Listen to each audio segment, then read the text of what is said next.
Bersama komunitas Campervan Indonesia 2 Sumatera Utara, perjalanan saya bergeser dari wilayah dataran tinggi Asahan menuju pesisir timur. Hari ini saya mau berpetualang di pesisir timur Sumatera Utara. Kira-kira ada hal keseruan apa aja di hari ini? Ikuti jejak saya, jejak petualang.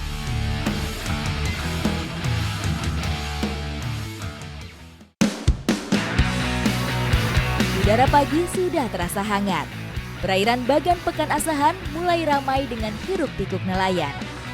Sekarang saya bersama nelayan Pekan Bagan Asahan. Hampir aja kepleset. Mau menarik jaring udang belacannya. Kira-kira dapat berapa banyak ya? Udang belacan menjadi salah satu komoditi penting bagi nelayan pesisir Asahan. Perairannya yang dangkal dan berlumpur menjadi habitat yang ideal bagi pertumbuhan udang belacan.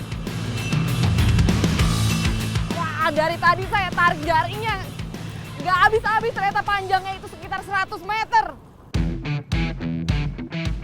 Setelah menarik pelampung jaring dengan jangkar, nelayan dengan sigap menggulung tali jaring dengan katrol yang dihubungkan ke mesin perahu. Setelah jaring terlihat, dengan hati-hati nelayan menariknya ke atas kapal. Nah, ini dia udang belacannya. Tapi ternyata di jaring pertama ini belum terlalu banyak kita dapatnya.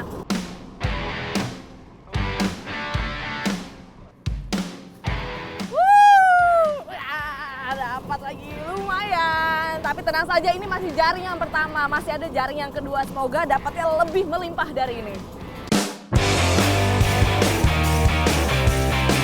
Udang belacan mempunyai ukuran lebih kecil dari udang pada umumnya. Sehingga nelayan menggunakan jaring khusus dengan lubang yang lebih rapat untuk menangkapnya. Resikonya, jaring jenis ini akan terasa lebih berat saat ditarik ke permukaan. Selain dapat udang dan ikan, tapi ada juga ubur-ubur. Maka kita harus hati-hati nih, karena kalau kesengat lumayan nih, kayak tangan saya nih mulai gatel-gatel panas gitu. Mesin kapal kembali meraung. Sekarang kami bergeser menuju jaring kedua. Sampai di titik kedua, para nelayan bergegas mengambil posisinya masing-masing. Nah, sekarang kami mau menarik jaring yang kedua, semoga dapatnya lebih melimpah. Memang lebih berat, tapi coba kita lihat. Dapat banyak nggak nih udangnya? Kembali.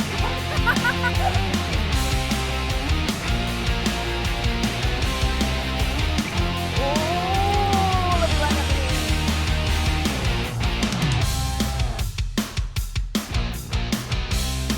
Udang belacan hidup bergerombol. Hewan tanpa tulang belakang ini tinggal di dasar perairan, namun pada waktu tertentu akan naik ke permukaan.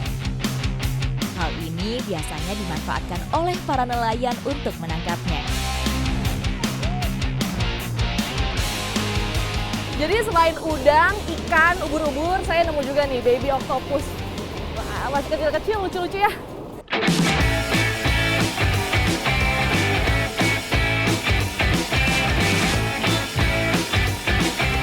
Sekarang saya mau nyicipin nih udang belacannya secara langsung dari laut. Gimana ya rasanya?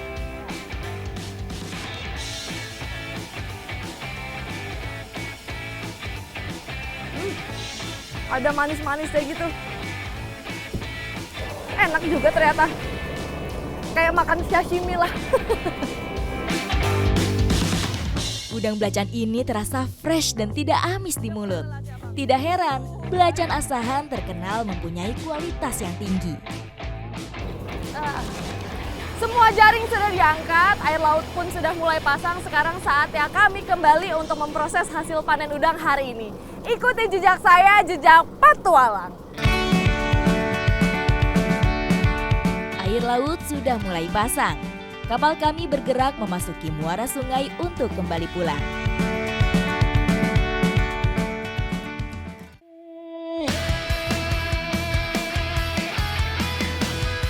Aroma khas belacan tercium di hidung saat saya berada di tengah-tengah area penjemuran.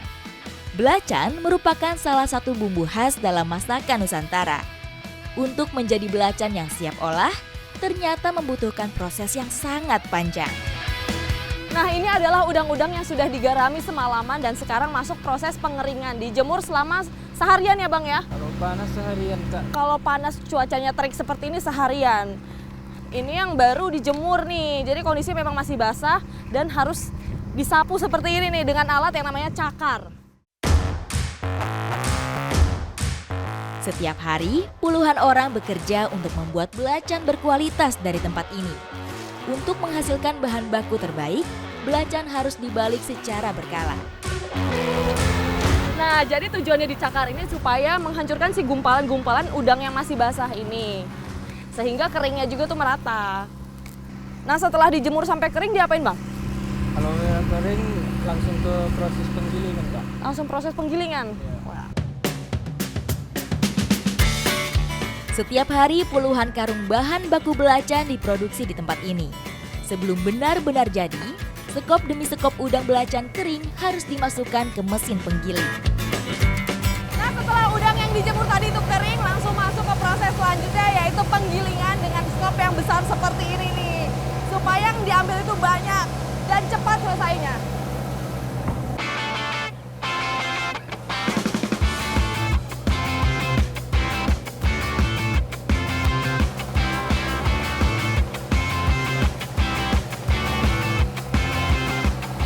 Nah, ini dia hasil yang sudah digiling bentuknya seperti pasta. Nah, setelah itu akan dikarungin dan disimpan selama 1 bulan. Kunci aroma dan rasa belacan terdapat pada proses fermentasi bahan bakunya. Para pekerja sudah ramai berkumpul. Saya akan bergabung dengan mereka untuk ikut mencetak salah satu bumbu khas Nusantara ini. Nah, ini dia adalah proses pencetakan. Sebelumnya sudah disimpan selama 1 bulan. Ternyata susah-susah gampang nih. Terasi yang sudah difermentasi selanjutnya dicetak menggunakan alat khusus. Ambil bahan baku belacan secukupnya, kemudian ratakan dengan telapak tangan.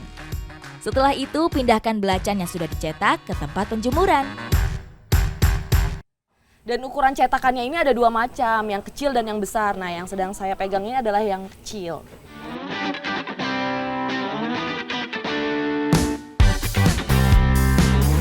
Dalam sekejap, hasil cetakan sudah memenuhi papan penjemuran. Nah, setelah selesai dicetak, langsung masuk ke proses penjemuran lagi sampai terasinya kering. Dan ternyata bentuknya itu tidak hanya lingkaran, tapi ada juga yang kotak seperti ini. Tapi ini belum kering sempurna, masih harus dijemur lagi.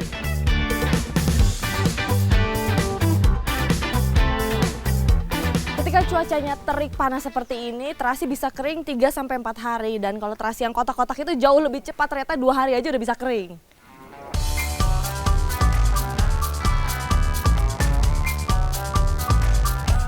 Setelah melalui proses yang panjang, belacan khas Asahan kini siap melengkapi cita rasa masakan Nusantara.